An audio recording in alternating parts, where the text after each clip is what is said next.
So, we're here with Zach. What's up with ROQ? What's going on at the show? What's up, guys? The show is going amazing right now. We're having a lot of fun. I'm super excited for tonight. Rock Fest, everybody wants to party with the rock stars, so we're about to get lit tonight. We got E6 playing, but it's been a beautiful event. It's so cool. Even with the crappy weather today, it really isn't stopping people from getting out here and enjoying the event and coming to see what we got. And we're obviously having a party over here all day long, so it's a blast. Can't wait to keep getting through the next steps with this girl too, right here. I see her. Let's go. Hey, Rock. Hey, Zach, man, you bring a crazy energy to this industry, I would say. Since I've gotten to know you a little bit, you got this whole vibe about you, combining this street lifestyle, basketball, and now this screen printing thing. Oh, yeah. Talk a little bit about that. What's that all about? What's can of corn? What's that? Oh, well, first off, I just want to say thank you. That means a lot to me. Oh, that's awesome. But yeah, so it's funny because the can of corn, my last name Acorn. So corn was always the nickname growing up, short stuff like that. So when I got into graffiti and street art, I obviously wrote corn. But I always had a business mindset, so I always considered myself a hybrid, similar to the logo itself. And but with that, I started to learn real quick.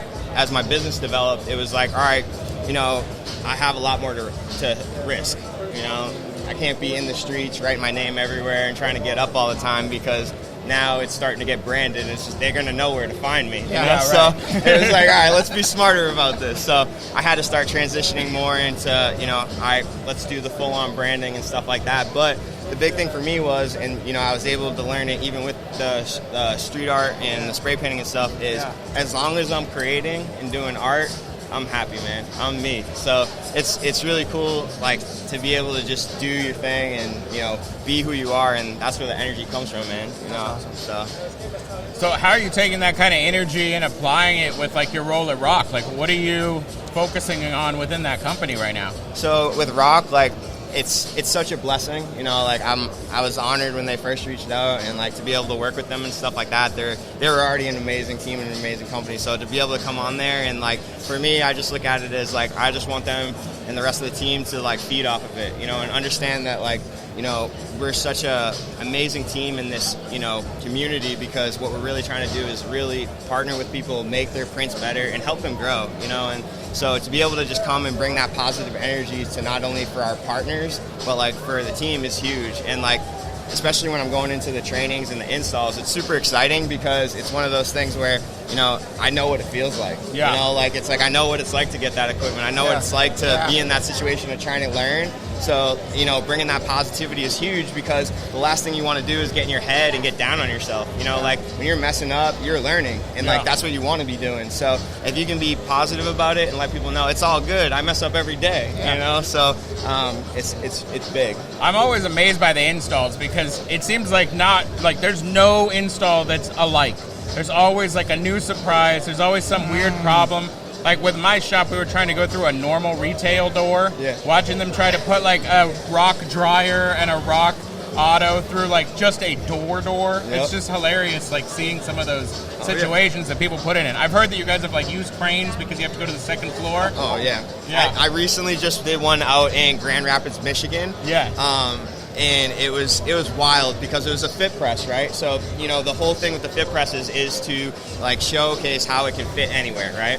And oh my goodness, so I show up and he walks me down into the basement, and I'm just how did you get it down this staircase? Wow. And then, oh my gosh, I see you. Speaking of an install, this was one of my favorite installs. But anyway, so we were trying to get, I come in and I'm just looking at it, and the room is packed with parts, the thing. Yeah. And then he pulls up his phone, and these riggers had this thing sideways with straps, dropping it down the staircase, and I'm just oh my gosh, what the heck?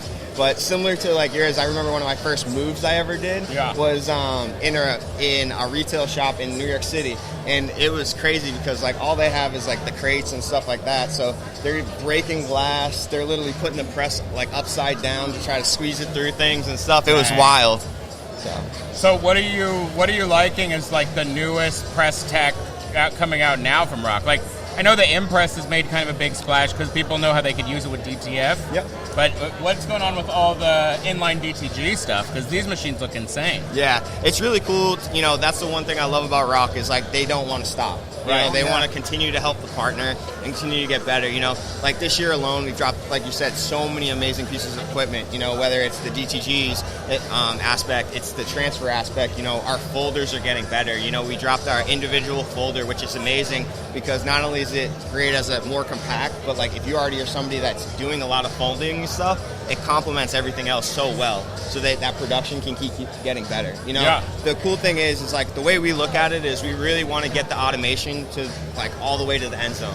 You know, how can we make it so that like these shops don't need to necessarily have to worry of, all right, are my people going to show up today in order for my business to survive? It's a matter of all I have to do is dial in my processes and make sure that I'm consistent with everything and upkeep my maintenance, and we'll be good to go. Are you guys? Oh, go ahead. Yeah. So I want to touch on a couple of things. I know you're heavy into basketball. Oh, hell yeah. Hell yeah. So we're going to talk, and supposedly we're going to try to get a basketball game, right? I would love to, man. So I would love to. How good is your game? So I'm 40. Yeah.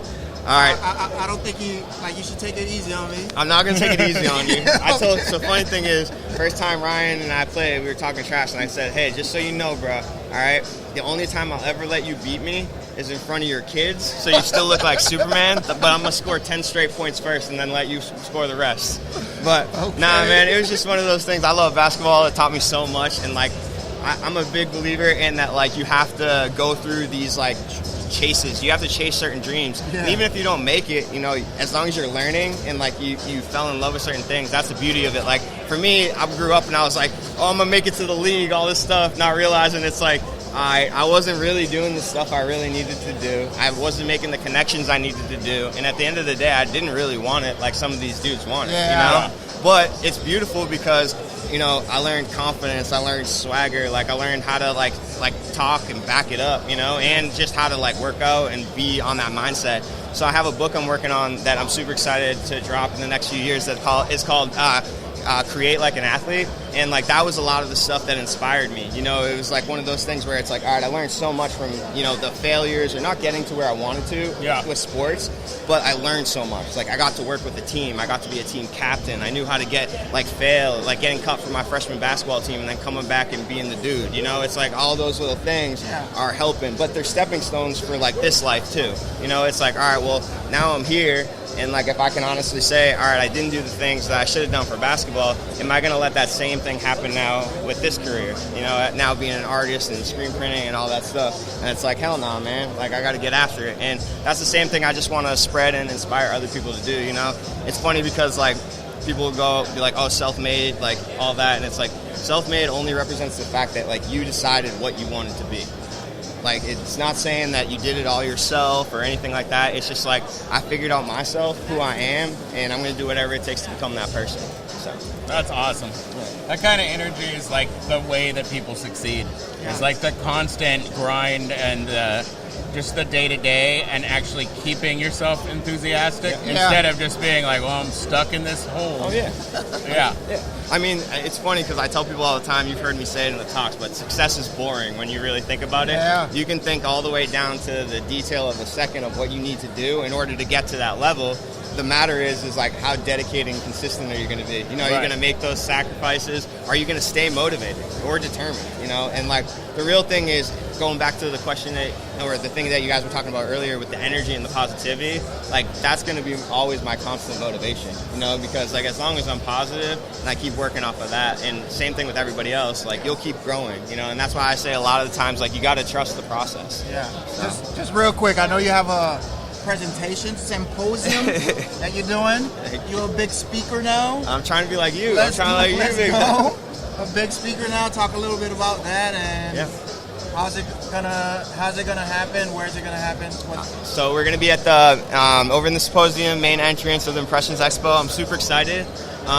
You know, get to run it back with Stan and Mel, which is, you know, me being me, like the biggest thing for me is like I still feel like a kid every day, and that's where a lot of the excitement comes, is because like I've been watching y'all for so long, you know. So to be able to be with all my people that I've been watching and looking up to, it gets me super excited. And it's so, you know, to be able to talk with Mel and Stan is like truly a blessing. I remember watching Stan's videos. I remember when Mel was doing All Made in the beginning, and it's like to be able to be up there and tell my story. It's like, it's crazy. It's like sometimes I gotta pinch myself, you know. So it's cool. That's awesome. Yeah. But it's going to be a lesson. I'm going to be talking about, you know, what I wish I knew then, what I know now I wish I knew then, you know, which everybody wishes that, I'm sure. Yeah. And then basically just talking about the mistakes, but how I learned, what kept me going and stuff. And then obviously I've been trying to come up with this new wave of just making sure you get a limited edition can of corn print at every talk. So making it happen. Perfect. Well, thanks for stopping by. Thank you guys. It means a lot to me. It was good talking to you. Pleasure, Yeah. pleasure, pleasure.